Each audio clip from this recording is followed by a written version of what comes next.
हैं देश के पहले आयरन डोम के बारे में, या फिर ये कह सकते हैं कि देश का पहला जो स्टेप है आयरन डोम की तरफ वो इंडिया ने बढ़ा दिया है। इस वक्त एक बड़ी खबर आ रही है, एक इनोवेशन, इंडिया ने एक बड़ी छलांग लगाई है। भारत ने एक इस तरीके से जंप किया है इनोवेशन में कि this is unbelievable, amazing, surprising. आपने इजराइल के आयरन डोम के बारे में खूब सुना होगा। इस एयर डिफेंस सिस्टम की फैन पूरी दुनिया है, मगर इजराइल के आयरन डोम में एक बहुत बड़ी कमी है, लेकिन इसी कमी का इलाज भारत ने ढूंढ निकाला है। दरअसल भारत ने एक ऐसा स्वदेशी आयरन डोम बनाया है जिसने गजब खेल कर दिया। भारत ने पहला स्वदेशी माइक्रो मिसाइल सिस्टम दुनिया को दिखाया है। ये काम लगभग आयरन डोम जैसा ही करेगा, लेकिन आयरन डोम की तरह फिजूल खर्ची नहीं करेगा। भारत ने तो जंग करने का अंदाज बदल दिया, उसको कोई फर्क नहीं पड़ा कि पाकिस्तान एक एटमी ताकत है। इसी का इलाज ढूंढते हुए भारत ने 1 मिनट में 64 छोटी मिसाइल दागने वाला हथियार भार्गवास्त्र बना दिया है। और इसमें बहुत सारे सवाल हैं। क्या हम इंडिया का मुकाबला कर पाएंगे? अगर हमारा डिफेंस बजट ना हुआ तो क्या हमारा डिफेंस स्ट्रांग रहेगा? और इस तरह की बहुत सारी चीजें हैं जो डेफिनेटली जो इम्पोर्टेंट हैं और जो समझने की है। और बल्कि अगर भारत को देखा जाए, क्योंकि प्राइमरीली पाकिस्तान के सारा जो डिफेंस डॉक्ट्रिन हो, डिफेंस बजट हो, या डिफेंस के जितने भी मामलात हों, वो लैंड, एयर, सी, जो ट्रेडिशनल हमारी सिक्योरिटी है, वो obviously it remained for India specific ही रहा है। भार्गवास्त्र क्या है, इसे देखने से पहले ये जान लीजिए कि इजराइल के आयरन डोम की सबसे बड़ी कमी क्या है। दरअसल हमास के आतंकी इजराइल पर छोटे रॉकेट्स या मिसाइल से हमला करते हैं। हमास के एक रॉकेट की कीमत सिर्फ $600 होती है, लेकिन इस रॉकेट को रोकने के लिए आयरन डोम से चलने वाली तामीर मिसाइल $50,000 की है। कई बार तो एक ही रॉकेट को रोकने के लिए 2 तामीर मिसाइलें दागी जाती हैं। अब आप ही सोचिए कि हमास तो इजराइल के ऊपर एक साथ हजारों रॉकेट दागता है, लेकिन इन रॉकेट्स को रोकने के लिए इजराइल को इतना पैसा खर्च करना पड़ता है जितने में पाकिस्तान और बांग्लादेश को खरीदा जा सकता है। वैसे इजराइल को आयरन डोम चलाने के लिए अमेरिका से फंडिंग मिलती है, मगर भारत को कोई देश इस तरह से पैसे नहीं देता। इसीलिए भारत ने छोटे खतरों से निपटने के लिए एक सस्ता लेकिन बेहद ही घातक हथियार बनाया है। भारत को लगा कि उसका निकम्मा पड़ोसी पाकिस्तान भी यूएवी, रॉकेट या ड्रोन से हमला कर सकता है। ऐसे में भारत ने भार्गवास्त्र स्वदेशी माइक्रो मिसाइल सिस्टम बना दिया। काम ये भी आयरन डोम की तरह करेगा, लेकिन खर्चा ज्यादा नहीं करेगा।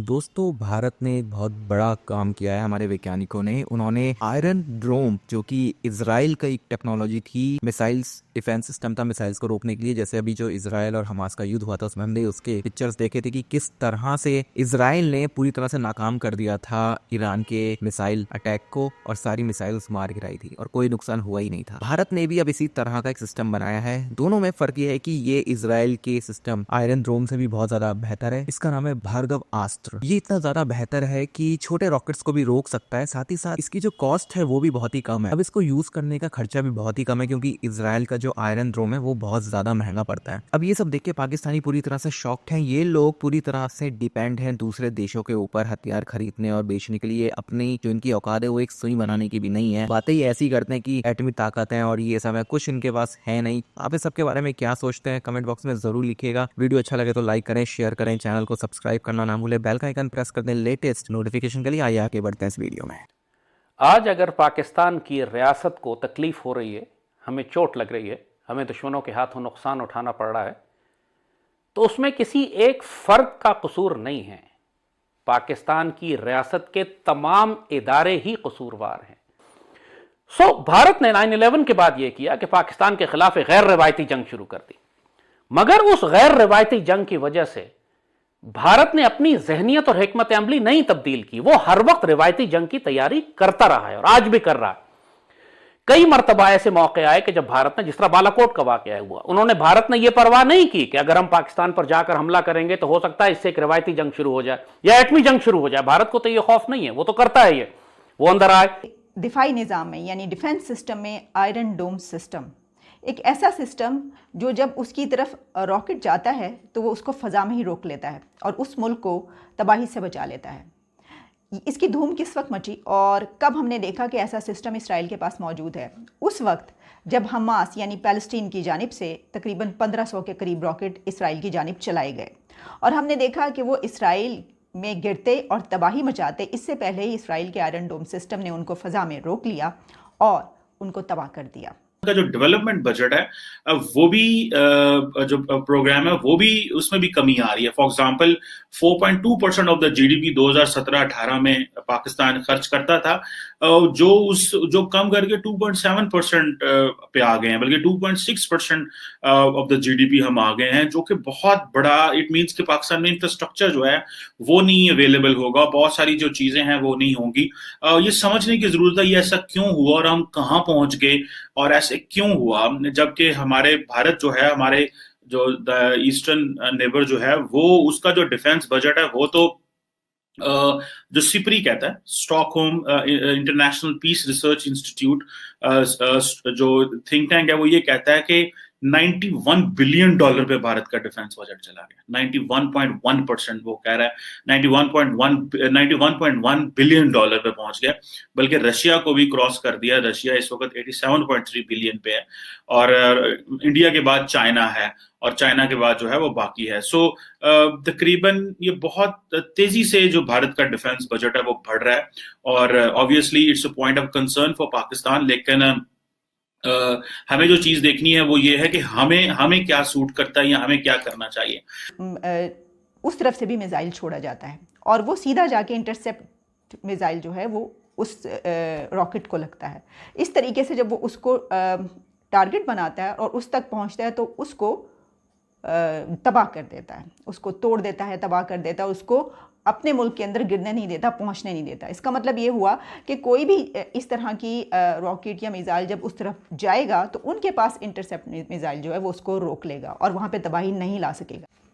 फिर हमने भी जवाबी कार्रवाई की। हमें यह खौफ नहीं था कि अगर हमने भारत की तरफ हमला किया उसके नतीजे में एक एटमी जंग शुरू हो जाएगी। सबको मालूम था कि ये जो जंगें हो रही हैं ये एटमी जंग के थ्रेशोल्ड से बहुत नीचे हैं। ये झड़पें हैं जो लाइन ऑफ कंट्रोल पर जिस तरह हम रोज करते हैं, उससे किसी को खौफ नहीं होता कि एटमी जंग भड़क जाएगी। मगर जो बात सबसे अहम है, जैसे हमने कहा कि पहली पाकिस्तान की डॉक्ट्राइन की गलती, हमारे जंगी नजरियात की गलती थी, वो ये कि मशरकी पाकिस्तान का दिफा मगरबी पाकिस्तान में, उसकी इतनी खौफनाक सजा हमें मिली कि मशरकी पाकिस्तान हमारे हाथ से अलग हो गया। मिलिट्री स्ट्रैटेजी ही गलत थी। दूसरी हमारी जो बहुत ही फेटल और कातिल और खुदकुश किस्म की फिक्र और सोच पैदा कर दी गई पाकिस्तान की मुसल्लह अफवाज और रियासत में, वो ये कि जनाब एटमी जंग के दौर में जब दोनों तरफ एटमी ताकतें हैं तो पाकिस्तान और इंडिया के दरमियान अब कभी जंग हो ही नहीं सकती। इससे बड़ी बेवकूफ़ी या मुगालता या गलत फहमी या खुशफहमी या खुदकुशी पॉसिबल ही नहीं है पाकिस्तान की रियासत के लिए कि अगर पाकिस्तानी कौम और अफसरों और फौज को यह बता दिया जाए कि अब भारत से आपकी जंग नहीं होगी क्योंकि दोनों एटमी ताकतें। और साथ साथ क्योंकि भारत ने जंग का नुक्ता नजर तरीका ही बदल दिया, उसने एटमी जंग या रिवायती जंग करने के बजाय गुरिल्ला जंग पर आ गया। गुरिल्ला जंग उसी तरह की जैसे मुक्तिबानी ने मशरकी पाकिस्तान में 8-9 महीने पहले बर्पा की और जब पाकिस्तान आर्मी पूरी तरह फंस गई, शिकस्त खुर्दा हो गई, उसके बाद ये फौजें लेके अंदर दाखिल हो गए। भारत यही करना चाहता था। यह गुरिल्ला जंग उसने तकरीबन 20 साल से जारी रखी हुई है और अभी तक पाकिस्तान आर्मी या पाकिस्तान की रियासत या पाकिस्तान की कौम इस जंग का तोड़ नहीं निकाल सकी, क्योंकि हमारे पास अफगान पॉलिसी नहीं है। ट्रैक करता है और उसके बाद उनको इंटरसेप्ट मिसाइल के ज़रिए तबाह करता है। यानी ये कि जब किसी भी मुल्क की तरफ से कोई रॉकेट चलाया जाएगा इजराइल की तरफ, तो उस तरफ से इंटरसेप्ट मिसाइल वहाँ पर उस रॉकेट को रोकेगा और उसको फ़ज़ा में ही तबाह कर देगा और उसको अपने मुल्क के अंदर नहीं गिरने देगा। लेकिन इसमें एक प्रॉब्लम भी है और प्रॉब्लम ये है कि क्योंकि ये उन तमाम रॉकेट्स को टारगेट करता है जो कि ज़्यादा पॉपुलेशन वाले इलाके की तरफ जा रहे हों, तो इस वजह से इसका खर्चा कम आता है। यानी इसका मतलब ये हुआ कि क्योंकि इस इंटरसेप्ट मिसाइल ने सिर्फ उन रॉकेट्स को टारगेट करना है, उनको फ़ज़ा में रोकना है कि जो ज़्यादा पॉपुलेशन की तरफ जा रहे हों। और ये बिल्कुल एक AI यानी कि आर्टिफिशियल इंटेलिजेंस की तरह लगता है कि इसके अंदर ब्रेन भी मौजूद है।